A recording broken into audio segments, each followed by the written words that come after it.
విదేశాల్లో ఉద్యోగాలు చేసుకుంటున్న ఇండియన్స్ పరిస్థితి ఏమంత బాగలేదని చెప్పుకోవచ్చు.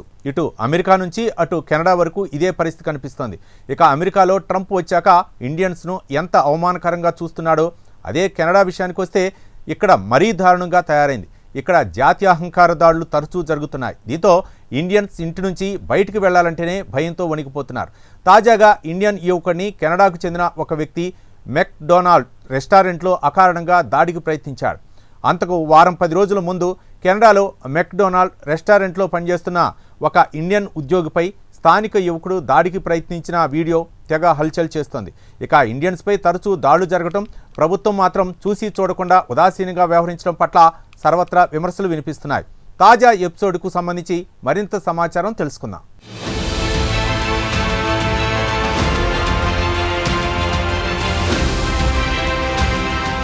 విదేశాల్లో ఉండే ఇండియన్స్ సేఫ్గా ఉన్నారా అంటే లేదనే జవాబు వస్తోంది.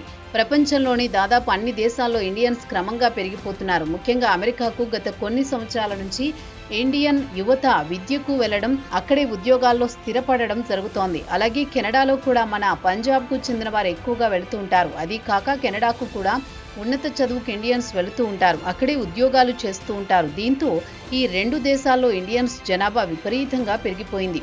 ఇక ఐటీ రంగంలో ఇండియన్స్ పెద్ద సంఖ్యలో చేరడంతో వారి ప్రాముఖ్యత మరింత పెరిగింది. పెద్ద కంపెనీల సీఈఓలుగా ఇండియన్స్ ఉండడం స్థానికులకు కంటగింపుగా మారిపోయింది.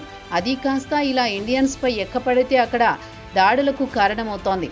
ఇక కెనడాలో తాజాగా మరోమారు ఇండియన్ పై స్థానిక కెనడియన్ మద్యం మత్తులో అకారణంగా దాడి చేయడానికి ప్రయత్నించాడు. ప్రస్తుతం ఆ వీడియో సోషల్ మీడియాలో తెగ వైరల్ అయింది.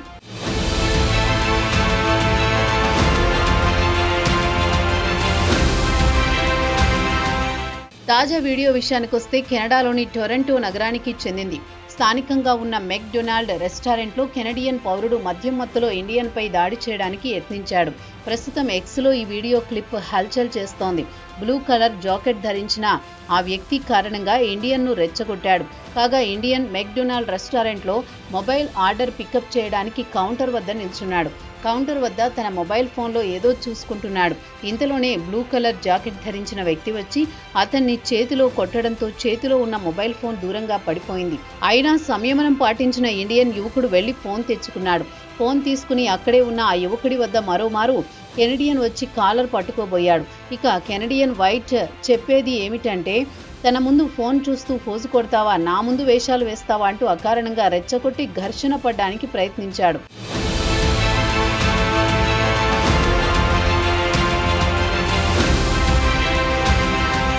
కెనడియన్ మద్యం మత్తులో ఊగుతూ ఇండియన్పై దాడి చేయడానికి యత్నించినా అతడు మాత్రం సంయమనం పాటించాడు. ఎదురు మాట్లాడకుండా మిన్నకున్నాడు. కెనడియన్ ఇండియన్ను గోడకు నెట్టి చుట్టుపక్కల వారితో నా ముందు పెద్ద ఫోజు కొడుతున్నాడంటూ రెస్టారెంట్లోని వ్యక్తులతో చెప్పాడు. దీంతో ఇండియన్ ఎదురుదాడికి దిగకుండా నువ్వు నన్ను కొడితే ఇబ్బందుల్లో పడతావని అన్నాడట. దీంతో మరోమారు ఇండియన్తో వాగ్వాదానికి దిగడంతో పాటు భౌతికంగా దాడికి యత్నించాడు. అలాగే గోడకు నెడుతూ గోడకు గట్టిగా ఆనించి ఇంతకు ముందు ఏం చెప్పావో చెప్పు అంటూ గట్టిగా గద్దించాడు. కెనడియన్ ఎంత రెచ్చగొట్టడానికి ప్రయత్నించినా, దాడి చేసినా ఇండియన్ మాత్రం ఎదురుదాడి దిగడానికి సంయమనం పాటించాడు. కొంతసేపటి తర్వాత రెస్టారెంట్కు సిబ్బందిలో ఒకరొచ్చి ఇద్దరూ బయటకు వెళ్లి గొడవ పడండి, ఇక్కడ కాదని చెప్పడంతో ఇండియన్ను వదిలేశాడు. అయినా కెనడియన్ మాత్రం ఇండియన్ను తిట్టుకుంటూ రెస్టారెంట్ నుంచి బయటకు వెళ్లిపోయాడు. ప్రస్తుతం ఈ వీడియోపై పలువురు ఇండియన్స్ యువకుడిని ప్రశంసించారు. ధైర్యంగా నిలుచున్నావు, అంత బెదిరింపులకు లొంగలేదని. కెనడాలో ఇండియన్స్ స్థానికులకు తేలికగా టార్గెట్ అవుతున్నారు, వారిని చూసి భయపడాల్సిన పని లేదని, ధైర్యంగా ఉండండి అని పలువురు సలహా ఇచ్చారు.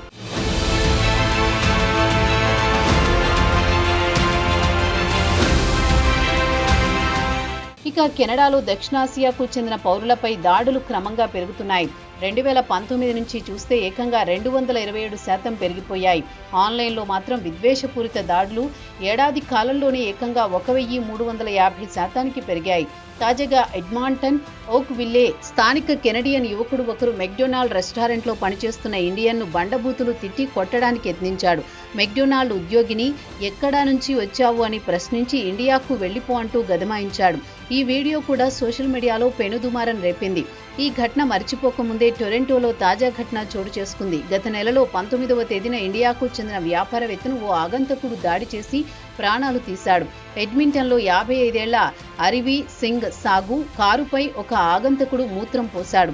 దాన్ని గమనించిన సాగు అతన్ని నిలదీశాడు. దీంతో స్థానికుడు సాగు తలపై బలంగా గుద్దాడు. దీంతో అపస్మారక స్థితిలోకి జారుకున్నాడు. తర్వాత ఆసుపత్రికి తరలించిన 5 రోజుల తర్వాత సాగు కన్నుమూశాడు.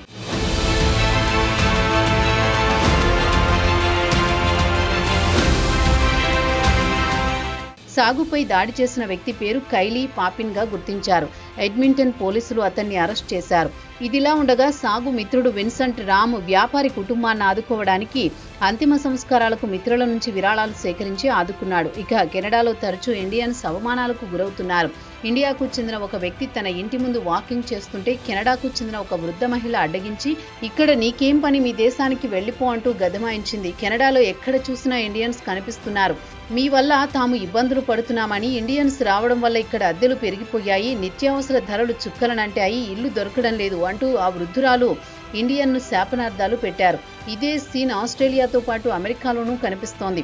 ఇండియన్స్ రావడం వల్ల ఇళ్లు ఖరీదైన వ్యవహారంగా మారిపోయాయి. అమాంతం ఇంటి ధరలు పెంచేశారని స్థానికులు ఇండియన్స్ పై మండిపడుతున్నారు.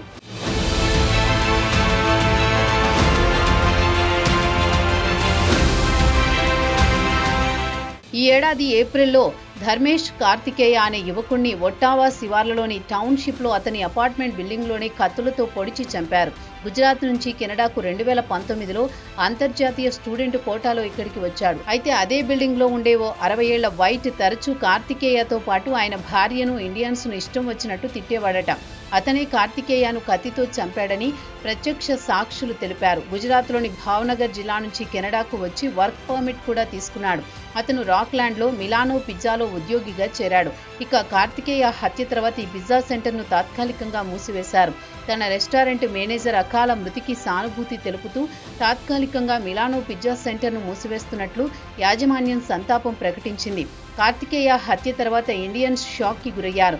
ఇండియన్స్ పై దాడులు చేతల నుంచి హత్యల వరకు ఎగబాకడంతో భయంతో వణికిపోతున్నారు.